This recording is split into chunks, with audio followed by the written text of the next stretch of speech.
Hello મિત્રો, તમારું અમારા દેશી ગુજ્જુ કિચનમાં હાર્દિક સ્વાગત છે। આજે આપણે બનાવીશું મકાઈની સબ્જી। એના માટે આપણે મકાઈ, બે કેપ્સિકમ લઈ લીધા છે, 3 ટમેટાની ગ્રેવી બનાવી લીધી છે, 2 ડુંગળી લીધી છે, એની પણ ગ્રેવી કરી દીધી છે, કોથમીર, આદુ, મરચાં અને લસણની પેસ્ટ પણ તૈયાર કરી દીધી છે। હવે આપણે બનાવવાનું સ્ટાર્ટ કરીએ। હવે તેની ઉપર એક પેન મૂકી દઈએ। એમ ચમચી જેટલું તેલ લઈ લીધું છે અને 1 કે 1.5 ચમચી જેટલું આપણે ઘી એડ કરીશું, જેથી ઘી બળી ના જાય। બંનેને આપણે ગરમ થવા દઈશું। તમે જોઈ શકો છો આપણું તેલ ગરમ થઈ ગયું છે। હવે તેમાં આપણે જીરું એડ કરીશું, તેમાં હિંગ પણ એડ કરીશું 1 ચમચી જેટલી। તેમાં આપણે ડુંગળીની પેસ્ટ બનાવી હતી તે એડ કરી દઈશું। હવે મિક્સ કરી દઈશું, તેને આપણે ચડવા દઈશું। એનું કાચું પણ બહુ ના થાય ત્યાં સુધી આપણે એને ચડવા દઈશું। ગોલ્ડન બ્રાઉન જેવી થવા દઈશું, ચડાવતા રહીશું ડુંગળીને અને હલાવતા પણ રહીશું, ચોટી ના જાય, જેથી આપણી ડુંગળી ગોલ્ડન બ્રાઉન થવા માંડી છે। હવે આપણે તેમાં આદુ, મરચાં અને લસણની પેસ્ટ પણ ઉમેરી દઈશું, એને પણ મિક્સ કરી દઈશું।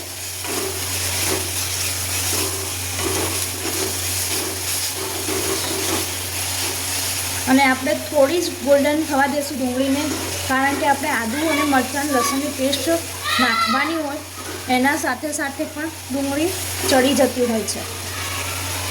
અને આપણે લસણ ને આદુની પેસ્ટને પણ જ્યાં સુધી કચાશ દૂર ના થાય ત્યાં સુધી આપણે ચડવા દઈશું। સારી રીતે મિક્સ થઈ જાય ત્યાં સુધી ચડવા દેવાનું। તમે જોઈ શકો છો આપણું ચડી ગયું છે। હવે તેમાં આપણે ટામેટાની પેસ્ટ પણ એડ કરી દઈશું। આ રીતે બધું મિક્સ કરીશું, એને થોડી ઘડા ચડવા દઈશું। હવે મસાલા એડ કરીશું, 1 ચમચી લાલ મરચું રેગ્યુલર તમે ખાતા હોય એ, 1 ચમચી જેટલું લાલ કશ્મીરી મરચું એડ કરીશું,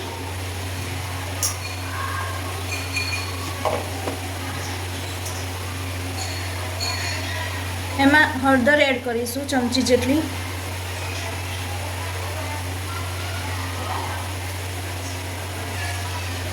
સ્વાદ અનુસાર મીઠું એડ કરીશું, થોડો ચપટી જેટલો ગરમ મસાલો પણ એડ કરીશું।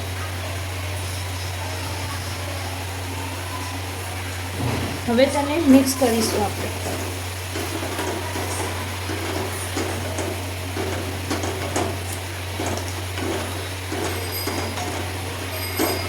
આપણે આને સારી રીતે મિક્સ કરી દઈશું, જેથી મસાલા બધા મિક્સ થઈ જાય।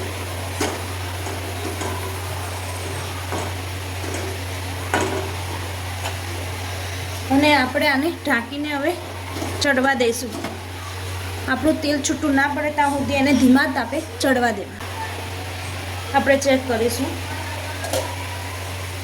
અને આપણે આ જ પ્રોસેસમાં વ્યવસ્થિત ધ્યાન આપવું પડશે। ગ્રેવી એકદમ ચડી જવી જોઈએ, તો જ આપણું શાક ટેસ્ટી અને સ્વાદિષ્ટ બનશે। જો ગ્રેવીમાં કોઈ કચાશ રહી જાય તો શાક સારું નહીં લાગે, આપણી સબ્જી સારી નહીં બને। હવે તેને આપણે તેલ છૂટું પડવા દઈશું। જો આ રીતે આપણે ગ્રેવીને થવા દઈશું। હવે તેમાં સબ્જી બનાવવાની છે, જેથી આપણે 2 કપ જેટલું ગરમ પાણી એડ કરીશું।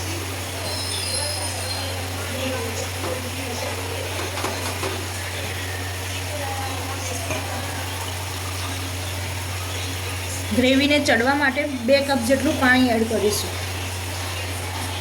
ગરમ પાણી કરેલું છે।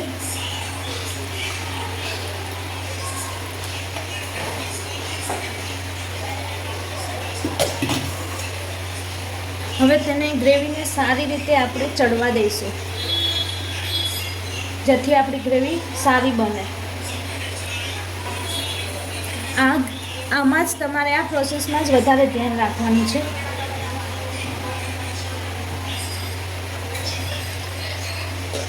આ રીતે આપણે ઢાંકીને હવે ગ્રેવીને 3 થી 4 મિનિટ સુધી ચડવા દઈશું. અને હા, વચ્ચે વચ્ચે આ રીતે તમે ચેક પણ કરતા રહેવું, જ્યાં સુધી ગ્રેવીનું પાણી બળી ના જાય ત્યાં સુધી એને ચડવા દઈશું. આપણે પાણીને બળવા દઈશું, જ્યાં સુધી પાણી બળી ના જાય ત્યાં સુધી.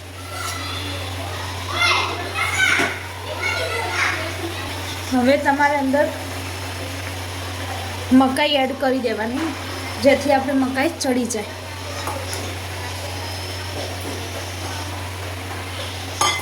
હવે તેને આપણે મિક્સ કરી દઈશું, જેથી આપણી મકાઈ મસ્ત ચડી જાય.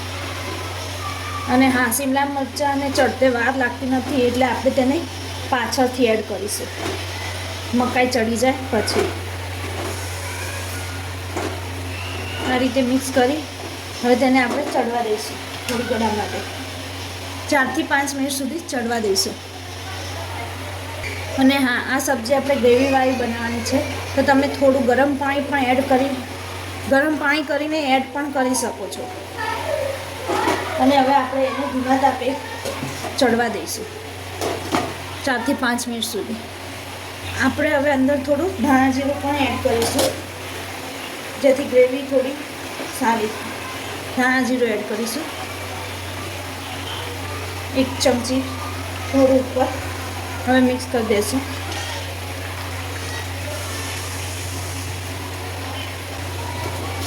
એક મિનિટ જેવું ચડવા દે પછી અંદર કેપ્સિકમ આપણે એડ કરીશું. હવે આપણે અંદર કેપ્સિકમ એડ કરી દઈશું, જેથી કેપ્સિકમ પણ ચડી જાય મસ્ત રીતે.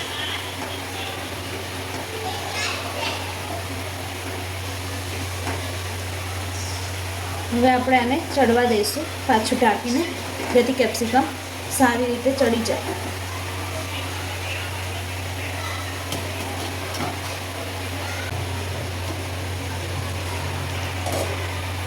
તમે જોઈ શકો છો આપણી સબ્જી મસ્ત બનીને તૈયાર થઈ ગઈ છે. હવે આપણે ઉપરથી ધાણા એડ કરીશું.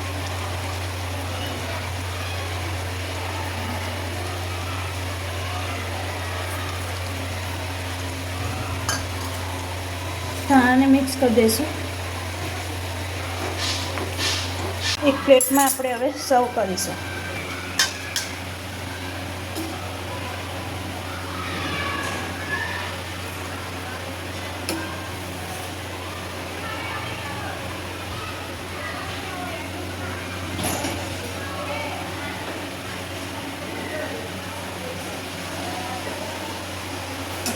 તમે જોઈ શકો છો મકાઈ શિમલા મરચાંની સબ્જી બનીને તૈયાર થઈ ગઈ છે. જો તમને અમારો આ વિડીયો ગમ્યો હોય તો લાઈક, શેર અને સબસ્ક્રાઈબ કરવાનું ના ભૂલતા.